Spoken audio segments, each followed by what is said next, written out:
இந்த படத்தை மகேந்திரனும் பாலு மகேந்திராவும் இருந்து பார்த்துருக்கணும்.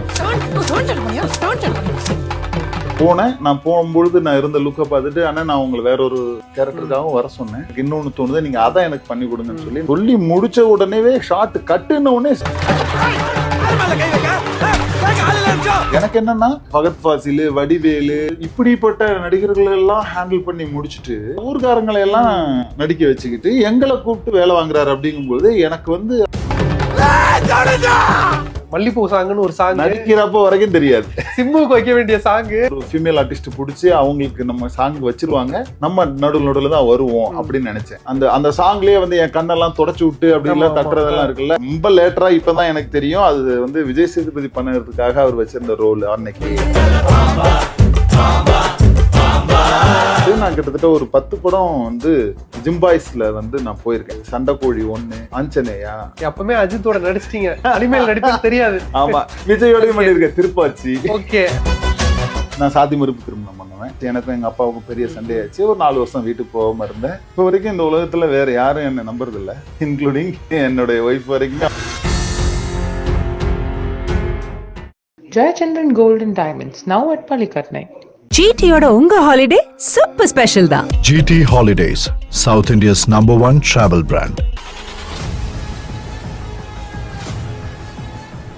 இவர்களும் சினிமாக்காரர்கள் தான், இவர்களும் பிரபலங்கள் தான், இவர்களும் சிங்கிள் டேக் ஆர்டிஸ்டுகள் தான், இவர்களும் தங்களின் கனவை துரத்தும் நம்பிக்கை நாயகர்கள் தான், இவர்கள் நமக்கு தெரிந்தவர்கள் தான். ஆனால் இவர்கள் சொல்லும் கதைகள் அத்தனையும் நமக்கு தெரியாதவைகள். இவர்களை பற்றி நாம் தெரிந்து கொள்ளவே இந்த தொடர்.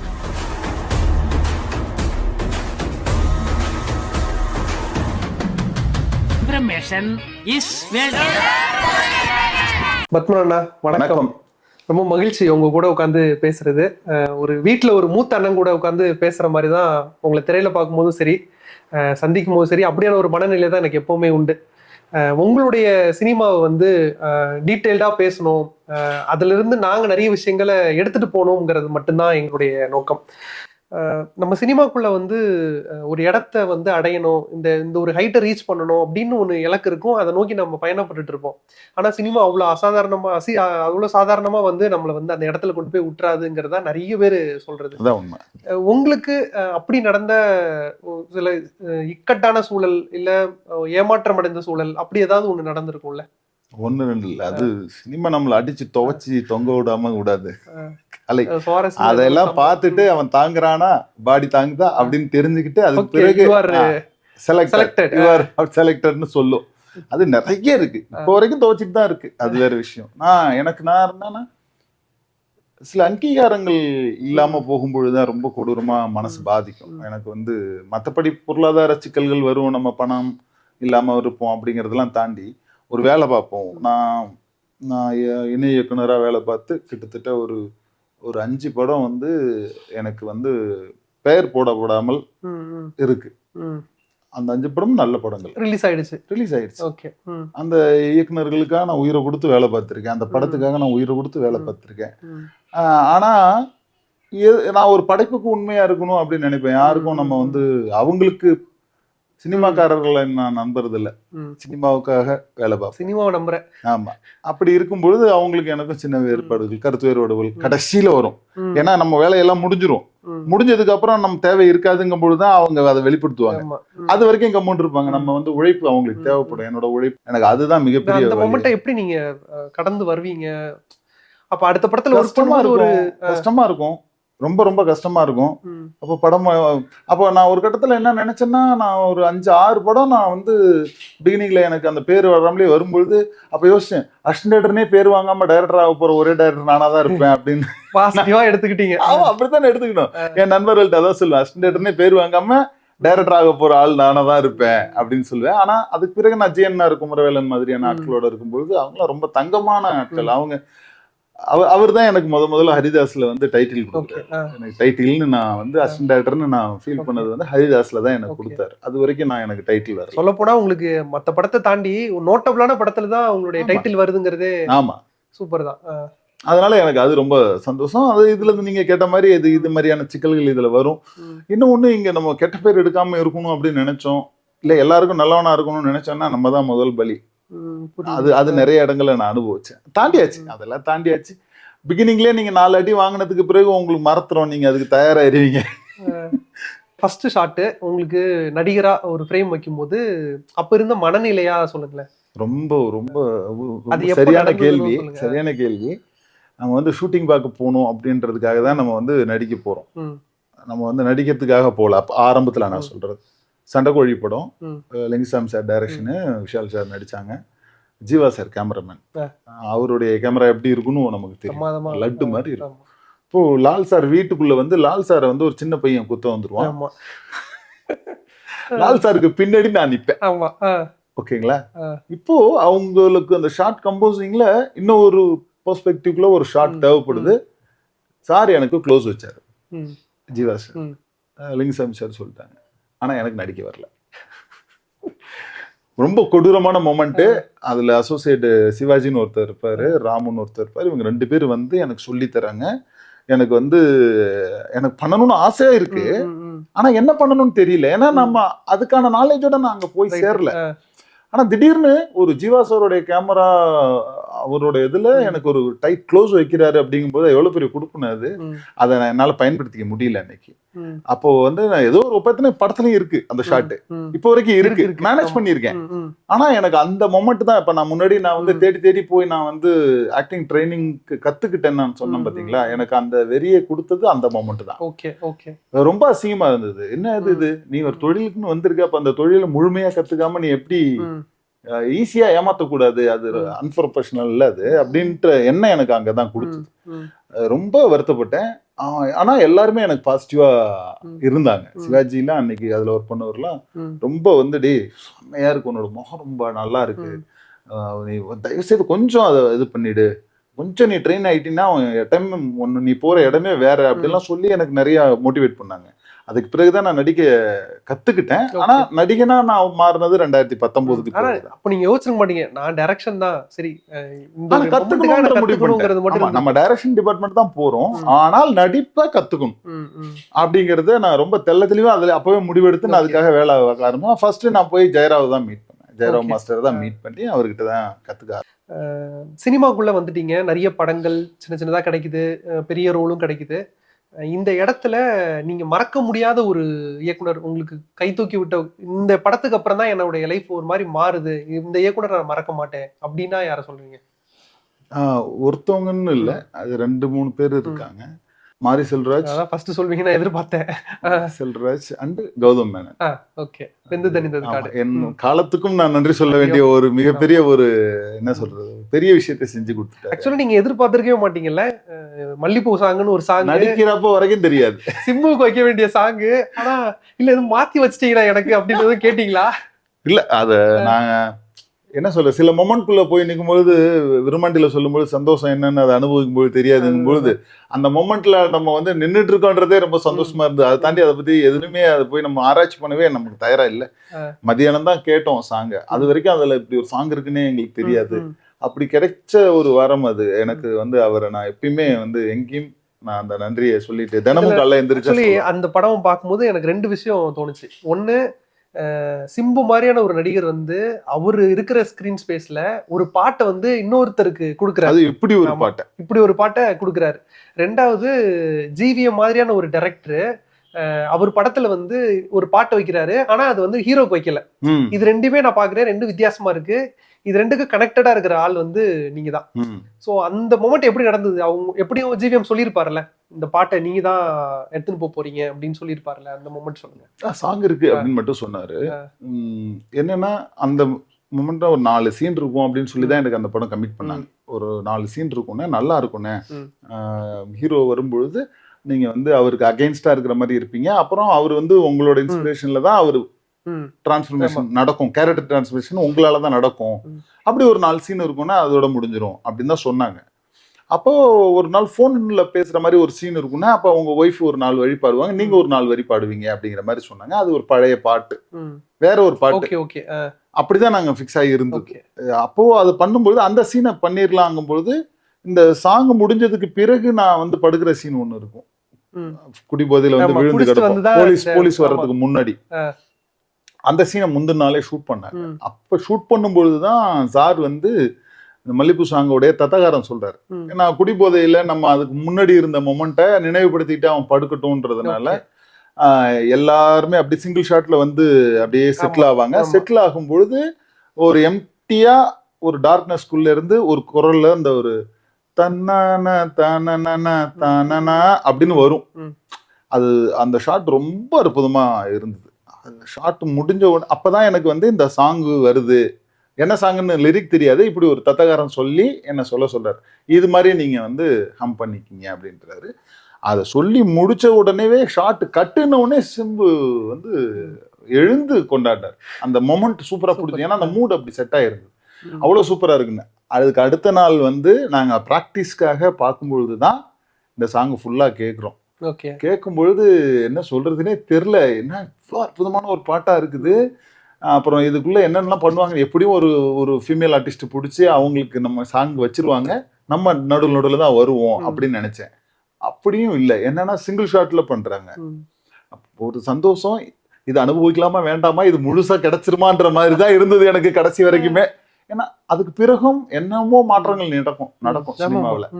அந்த டயத்துல வந்து எஸ்டிஆரா இருக்கட்டும், ஜிவிஎம்மா இருக்கட்டும், ஏஆர் ரஹ்மானா இருக்கட்டும், இது இவங்க எல்லாருமே சேர்ந்து எனக்காக கொடுத்ததுதான். சூப்பர். சிம்புவோடைய கேரக்டர் பத்தி சொல்லுங்க. அவர் எப்படி ஷூட்டிங் ஸ்பாட்ல இருப்பாரு? அந்த சாங்லயே வந்து என் கண்ணெல்லாம் தொடச்சு விட்டு அப்படி எல்லாம் தட்டுறதெல்லாம் இருக்குல்ல, இதெல்லாம் வந்து அவரா பண்றதுதான். அது ஒரு கேரக்டருக்காக நமக்கு ஒரு கம்ஃபர்டபிலிட்டி கொடுக்கணும்னு ஒண்ணு இருக்குல்ல. ஃபர்ஸ்ட் டேவே அதை கொடுத்துட்டாரு. ஏன்னா ஃபர்ஸ்ட் சீனே அவர் நட்டி தள்ளுற சீன் தான். ஃபர்ஸ்ட் ஷாட்டே அதான் எடுத்தாங்க. ஏதோ ஒரு சீன் போல அப்படின்னு சொல்ற சீன் அதுதான் எடுத்தாங்க. ஃபர்ஸ்ட் ஷாட்டே தள்ளி விடுறதுதான் எடுத்தாங்க. அப்ப எனக்கு ரொம்ப பயம் இருந்தாலும் நம்ம ஒரு டிஸ்டர்ப் பண்ணிடக்கூடாது. ஏன்னா ஃபர்ஸ்ட் இம்ப்ரெஷன் அப்படிங்கும்பொழுது நம்ம ஒரு கம்ஃபர்டபுள் மூடு கிரியேட் பண்ணிட்டு தான் இதெல்லாம் நம்ம பண்ணலாம் அப்படின்னு நினைச்சா ஃபர்ஸ்ட் ஷாட்டே தள்ளுறதுங்கும் போது அவரு வந்து அதை கொடுத்தாரு. நீங்க இப்படி தள்ளினீங்கன்னா நான் எப்படி ரியாக்ட் பண்ணுவேன், நீங்க நல்லா தள்ளினா தானே எனக்கு அந்த ரியாக்ஷன் வரும், நீங்க நல்லா தள்ளுங்க அப்படின்னு சொல்லி அவரு கொடுத்த அந்த மூட்ல தான் எனக்கு அந்த படத்துல அவரோட நடிக்கிற சீன்ல நான் ரொம்ப கேஷுவலா அவர் ஷோல்டர் எல்லாம் கை போட்டுக்கிட்டு ஈஸியா போறதுக்கான அந்த கேரக்டரை நம்மளால ஹேண்டில் பண்ண முடிஞ்சது. கௌதம் பத்தி பேசணும். மாரி செல்வராஜ் அவரை மீட் பண்ண அனுபவம் எப்படி நடந்துச்சு? ஏன்னா நீங்க அவரோட தொடர்ச்சி அவருடைய எல்லா படத்துலயும் நீங்க ஆல்மோஸ்ட் இருக்கிறீங்க. 3 படங்கள்லயும் இருக்கிறீங்க. 3 படத்துலயும் இருந்திருக்கீங்க. சோ அத பத்தி சொல்லுங்க. எப்படி அது நடந்தது? மாரியோட உங்களுக்கான கனெக்ட் எப்படி வந்துச்சு? முதல் படம் முடிச்சுட்டு அவங்க 2வது படம் கர்ணனுக்கான ஆடிஷன் முடிச்சுட்டு, பெரியர் பெருமல்ல நான் இல்ல, அது முடிச்சுட்டு அவங்க 2வது படம் ஆடிஷனுக்கு ட்ரை பண்ணிட்டு இருக்கும்போது அப்ப நான் வந்து கேர் ஆஃப் காதல் ஒர்க் பண்ணிட்டு இருக்கேன். வாழ்க்கையில ரொம்ப ஒரு இக்கட்டான ஒரு சூழ்நிலை. என்னடா ப்ரொஃபஷனலா இப்படி இருக்கு, இது நம்ம என்ன பண்ண போறோம், இப்போ வறுமை, இது மாதிரியான நிறைய சிக்கல்கள், மன உளைச்சல். கிட்டத்தட்ட ஒரு 3 தடவை எனக்கு படம் கமிட் ஆகி டிராப் ஆகுற ஒரு சூழ்நிலை. இப்படி ஒரு மிகப்பெரிய அந்த ப்ராஜெக்ட்ஸ் அதுல உள்ள பெயில் எல்லாம் சேர்ந்து ஒரு மாதிரி ரொம்ப உடஞ்சி இருக்கிற ஒரு காலகட்டத்துல எனக்கு வந்து ஒரு ஃபோன் கால், அரவிந்த் அவர் தான் அசோசியேட், அவர் கால் பண்ணார். இந்த மாதிரி மாரி செல்வராஜ் ஆஃபீஸ்ல இருந்து பேசுறோம், இந்த மாதிரி அடுத்த படத்துக்கு செலெக்ஷன் போகுது, நான் வந்து சில படங்கள்லாம் சொன்னாங்க, இந்த படங்கள்ல எல்லாம் நான் உங்களை பார்த்தேன், நீங்க ஒரு ரோல் இருக்கு உங்களுக்கு, வந்து பண்ணி தர முடியுமா, ஆடிஷனுக்கு வர முடியுமான்னு கேட்டாங்க. எனக்கு ஆச்சரியமா இருந்தது. அந்த மொமெண்ட் வந்து எனக்கு வந்து என் லைஃப்ல சினிமா வந்து நான் வந்து என்னோட வலியை உணர்ந்து அந்த யூ ஆர் செலக்டட் அப்படின்ற அந்த மொமெண்ட் இருக்குல்ல, அந்த யூ ஆர் செலக்டட் மொமெண்டா எனக்கு வந்து அரவிந்த் தான் கால் பண்ணி தான் கூப்பிட்டதா நான் நினைக்கிறேன். போனேன். நான் போகும்பொழுது நான் இருந்த லுக்கை பார்த்துட்டு, ஆனா நான் உங்களை வேற ஒரு கேரக்டருக்காகவும் வர சொன்னேன், பட் எனக்கு நாங்க இப்போ உங்களை பார்க்கும்பொழுது எனக்கு இன்னொன்னு தோணுது, நீங்க அதான் எனக்கு பண்ணி கொடுங்கன்னு சொல்லி நான் 2 கேரக்டருக்கு ஆடிஷன் பண்ணேன். ஃபர்ஸ்ட் அதான் ஒரு போலீஸ் கேரக்டருக்காக தான் அவங்க கூப்பிட்டுருந்தாங்க. இப்போ நான் நடிச்ச கேரக்டருக்கு பண்ணிக்க. நான் அழகன் பெருமாளுடைய மகனா நான் அதுல ஒண்ணு பண்ணியிருப்பேன், மேலூரானா பண்ணிருப்பேன். அந்த மேலூரான் கேரக்டருக்கு நான் ஆடிஷன் பண்ணேன். இந்த 2 கேரக்டருக்கும் நான் ஆடிஷன் பண்ணி கொடுத்தேன். அப்போ டைரக்டர் பார்த்துட்டு செலக்ட் பண்ணிட்டு என்ன கூப்பிட்டாரு. டைரக்டரை முதல்ல மீட் பண்றதுக்கு போறேன். போய் ஒரு ஒரு கிட்டத்தட்ட 1/2 hour 40 minutes அவர் ஒண்ணுமே பேசிக்கல. 2 பேரும் அப்படியே உட்காந்துட்டே இருந்தோம். அப்படியே பார்த்துட்டே இருந்தாரு, யோசிச்சுட்டே இருந்தாரு. அப்புறம் அப்படியே கொஞ்சமா பேச ஆரம்பிச்சோம். கிட்டத்தட்ட ஒரு 1 மணி நேரம் பேசிட்டு இருந்தோம். எதை பத்தி இதுன்னு இல்லை, நம்ம எல்லாத்த பத்தியும் ஜென்ரலா என்ன ஏது, நம்ம நம்ம வந்து எப்படி சினிமாக்குள்ள இப்ப நம்ம பேசிட்டு இருக்கோம்ல, இது மாதிரி தான் இருந்தது. அது ஓகே. ஜென்ரலா நம்ம எப்படி டிராவல் பண்ணுவோம், என்னவா இருக்கும் அப்படிங்கறது எல்லாத்தையும் நம்ம பேசிட்டே இருந்தேன். அவர் வந்து என்கிட்ட அந்த கதையை பத்தி சொன்னாரு, கேரக்டர்ஸ் பத்தி சொன்னாங்களா, அது சொன்னாங்களா, இது சொன்னாங்களான்னு சொன்னாரு. நான் வந்து அரவிந்த் சொன்னாரு, ராகுல் சொன்னாங்க அப்படின்னு சொல்லுவேன். அப்புறம் அவருக்கு இந்த கதையில என்ன தேவைப்படுதுன்றதெல்லாம் கேட்டு முடிச்சுட்டு அவர் சொன்னாரு, நீங்க மொட்டை அடிக்கணும்னா பண்ணலாமா அப்படின்னாரு. கண்டிப்பா சார், என்ன கதை கேரக்டர் தேவைன்னா எது வேணாலும் பண்ணலாம், நான் வேற எதுவும் கமிட்மெண்ட்லாம் இல்லை சார் எனக்கு அப்படின்னு சொன்னேன். பட் சீக்வன்ஸா மாத்திட்டாரு நிறைய. அப்போ அவர் வச்சிருந்த லைன் வேறையா இருந்தது. அதுக்கு பிறகு கர்ணனுக்கு தான் உங்களுக்கு தெரியும் ஏகப்பட்ட சிக்கல்கள், பிரச்சனைகள். அதனால அவர் வந்து கொஞ்சம் அதெல்லாம் கொஞ்சம் நிறைய விஷயங்கள் மாத்தி அழகா கொண்டு வந்துட்டார். இப்போ கர்ணன் முடிஞ்சதுக்கு அப்புறம் அடுத்த படம் வந்து இந்த பைசனுக்கு தான் அவங்க ட்ரை பண்ணாங்க. பைசன் தான் கமிட் பண்றதா இருந்தது. அப்ப டக்குன்னு நடுவுல தான் மாமன்னன் வருது. அப்ப மாமன்னன் கமிட் பண்ணதும், இப்ப மாமன்னன்ல எனக்கு ஃபர்ஸ்ட்லயே சொல்லிட்டாங்க, மாமன்னன்ல ஒரு 4 கேரக்டர்ஸ் தான் சார், அதுக்கு பிறகு எந்த கேரக்டரும் இல்லை அப்படின்னு சொல்லிட்டாங்க. அப்புறம் மாரியாண்ணா சைட்ல இருந்து ஒரு கால் வந்தது, இந்த மாதிரி ஃபகத் சார் கூட கொஞ்சம் நல்லா கொஞ்சம் ப்ரொஃபஷனலா நடிக்க தெரிஞ்சவங்க கூட இருந்தாங்கன்னா நல்லா இருக்கும், நீங்க இருக்க முடியுமான்னு கேட்டாங்க. நான் தாராளமா பண்றேன்னு சொல்லிட்டு நான் ஓடி நின்ட்டேன். இப்போ அங்க பாக்குறேன், கர்ணன்ல இருந்ததை விட இன்னும் அதிகப்படியான உழைப்பு, இன்னும் அதிகப்படியான ஒரு ஃபோர்ஸ்ல அவர் செயல்படுறாரு.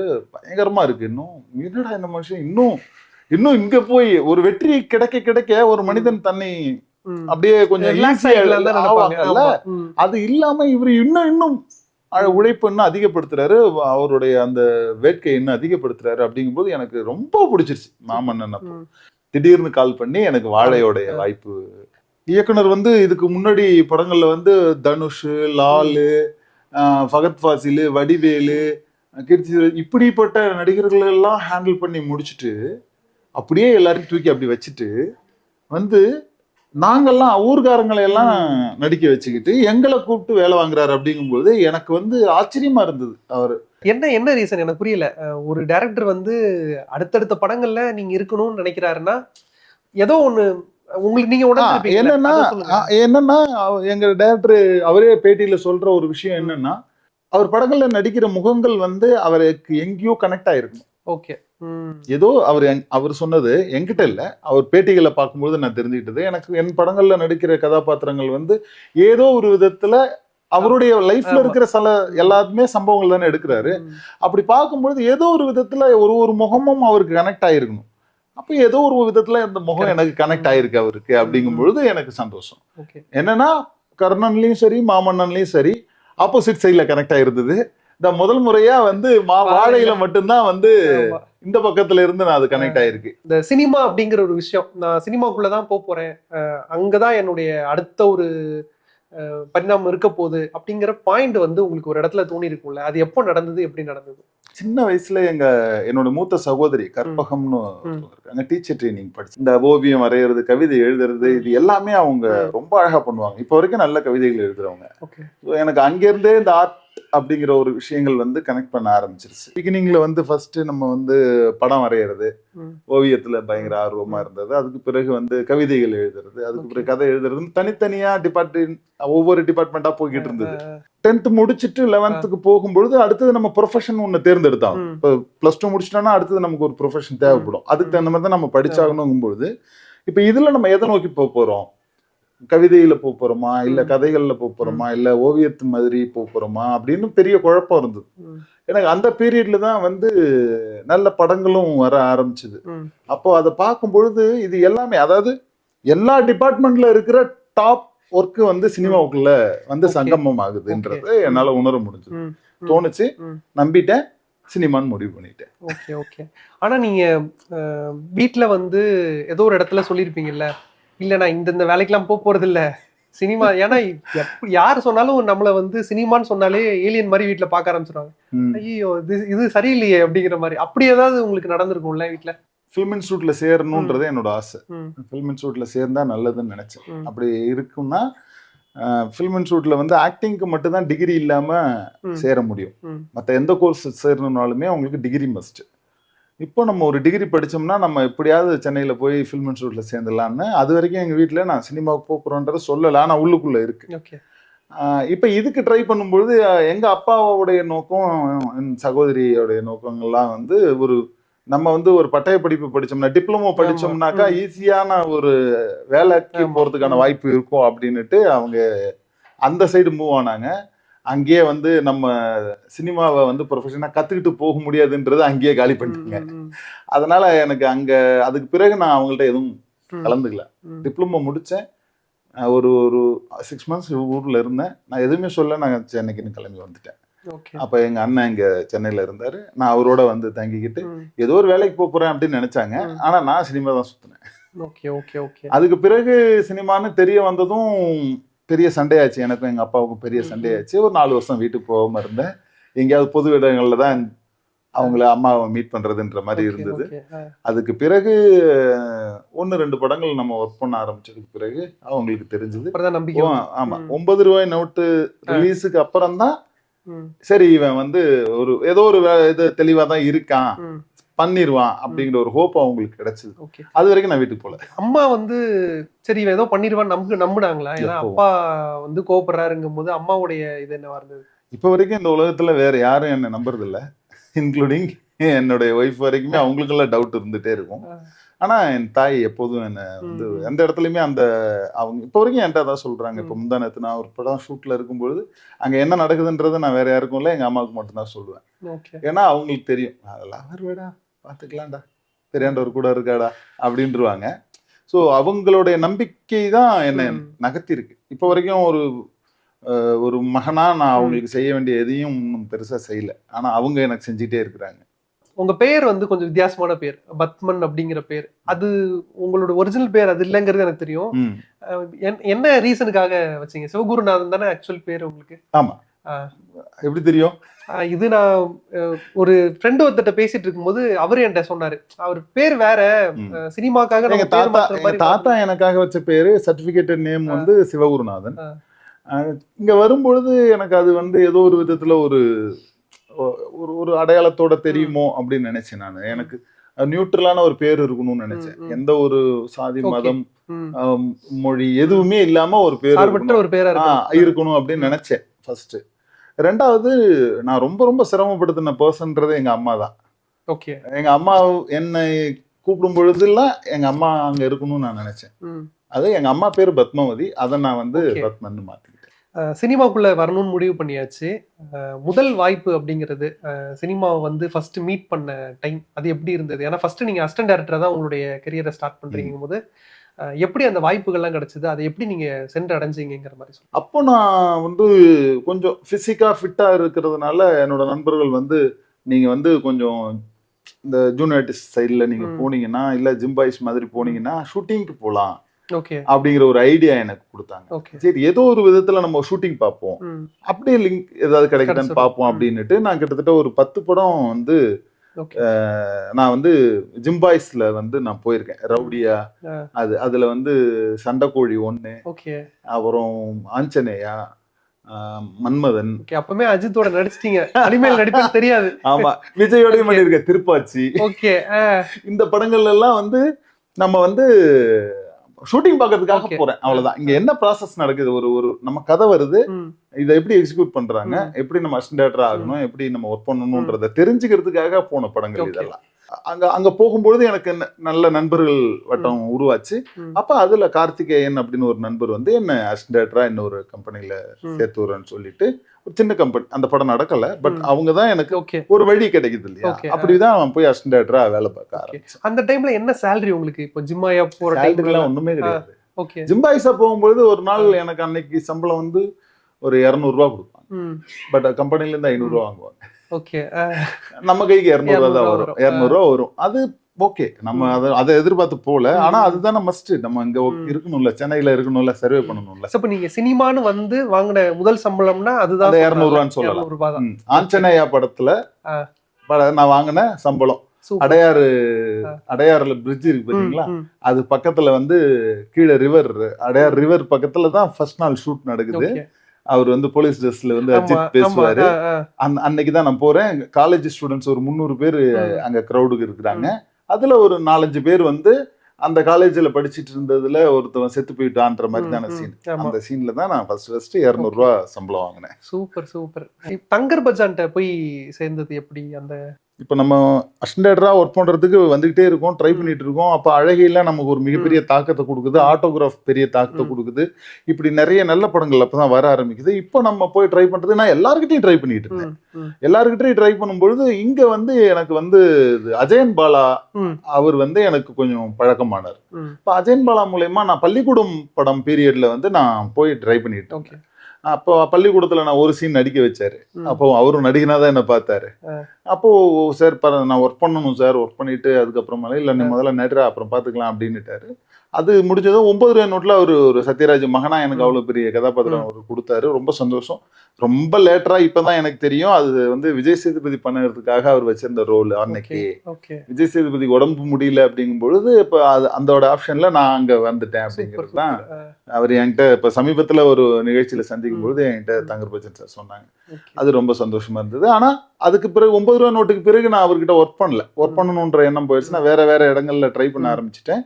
நடிச்சேன். அதுக்கு முடிச்சுட்டு அப்புறம் களவாடிய பொழுதுகளும் நடிச்சேன். நான் ஒர்க் பண்ண எல்லா படத்துலயும் நான் தான் ஒர்க் ஷாப் கொடுப்பேன். எல்லாருமே நிறைய இப்ப மதையான கூட்டம் மாதிரியான படங்கள் நீங்க பார்க்கும்பொழுது தெரியும். அதுல எல்லாருமே புதுமுகங்கள் நிறைய இருப்பாங்க. நாங்க இன்னொரு படம் நான் இலங்கையில போய் ஒர்க் பண்ணேன். அந்த படத்துக்கு ஃபுல்லா நான் தான் ட்ரைனிங் கொடுத்தேன். மதுரையில இந்த கேர் ஆஃப் காதல்னு ஒரு படம், அதுக்கு அதுல நான் இணை இயக்குனரா இருந்தேன்.